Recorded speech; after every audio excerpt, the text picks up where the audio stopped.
Vendredi soir à Tirana, la France a battu l'Albanie de buts à 1. Les Bleus assurent l'essentiel et sont en tête de leur groupe. Comment ont-ils préparé ce match? Comment vit le groupe de Laurent Blanc, rentré dans les coulisses de l'équipe de France?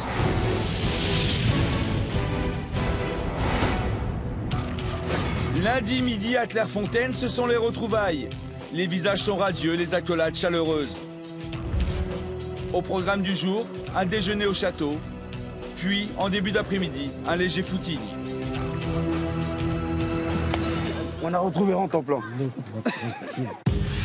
Mardi, les choses sérieuses commencent. Et quand c'est du sérieux, Hugo Lloris n'est jamais bien loin.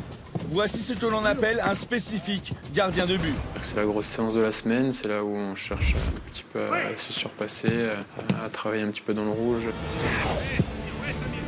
À l'opposé, voici le spécifique attaquant. Et dans ce domaine, Laurent Blanc peut compter sur un atout majeur.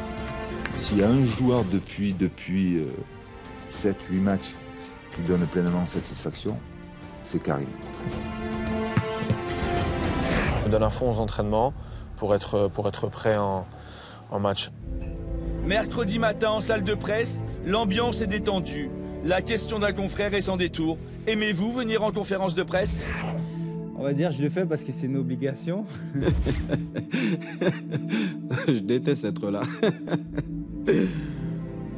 Non, il faut jouer le jeu. Il faut jouer le jeu. Avant leur départ pour l'Albanie, Franck Ribéry et Laurent Blanc se défient au baby-foot.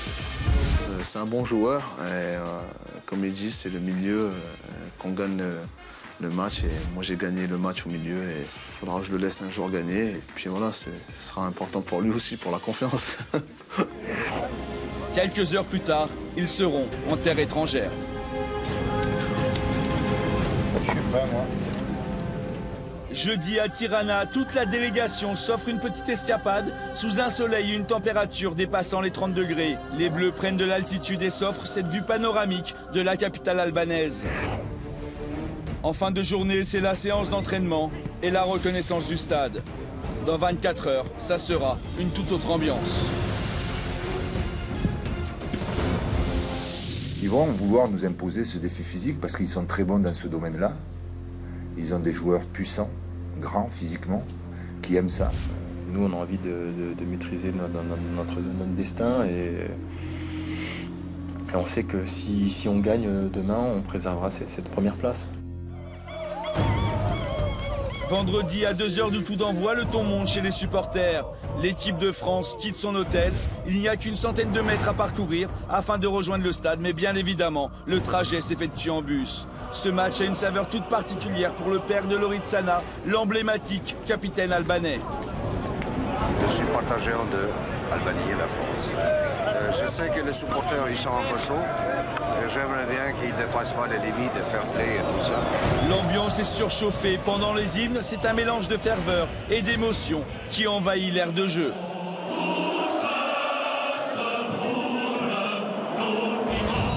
Dès le coup d'envoi, Sana, en bon capitaine, va souhaiter la bienvenue à Franck Ribéry.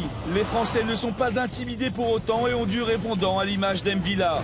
Mieux encore, dès la 11e minute, l'arme Benzema va refroidir tout un stade. Benzema, il va frapper. Le joueur du Real vient d'inscrire son 12e but en sélection. Il est devenu la pièce maîtresse de Laurent Blanc, le joueur incontournable de l'équipe de France.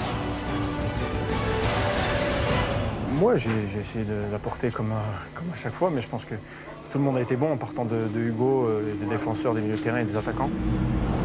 La première faiblesse des Français intervient dès l'engagement sur une glissade de Kaboul. Salih ne trouve que la barre transversale de Lloris. Les Français ont le monopole du ballon et sont très réalistes. Moins de 20 minutes de jeu et Benzema se montre une nouvelle fois décisif. Cette fois, le buteur se nomme Yann M'Vila. C'est son premier but international. La frappe de M'Vila. Oui. Oh, quel but! C'est un régal déjà avec c'est clair. C'est des très bons joueurs comme on a pu voir avec Karim qui a su me la mettre en retrait pour que je frappe. Alors que la plupart des attaquants, je pense, auraient essayé de frapper pied gauche. À la 30e minute, Lloris s'illustre lui aussi sur cette frappe d'Agoli. Ribéry, sur coup franc, est tout proche de tuer le match, mais c'est au tour d'Ushkani d'être sauvé par sa barre. 2-0 à la mi-temps. Au retour des vestiaires, les sourires sont français, mais ils vont vite disparaître. 46e minute, Bogdani lancé en profondeur. Il résiste à Vidal. Kaboul, mal inspiré, et Lloris malheureux. L'Albanie est relancée. La France se met à douter. Après le but encaissé, ça devenait compliqué. On savait qu'on allait subir, qu'ils allaient pousser. On connaissait l'ambiance ici. Voilà, ils ont des supporters qui sont derrière eux. Voilà, c'est un peu le deuxième visage de l'équipe de France. Quand il faut subir et s'accrocher, on est là, on répond présent.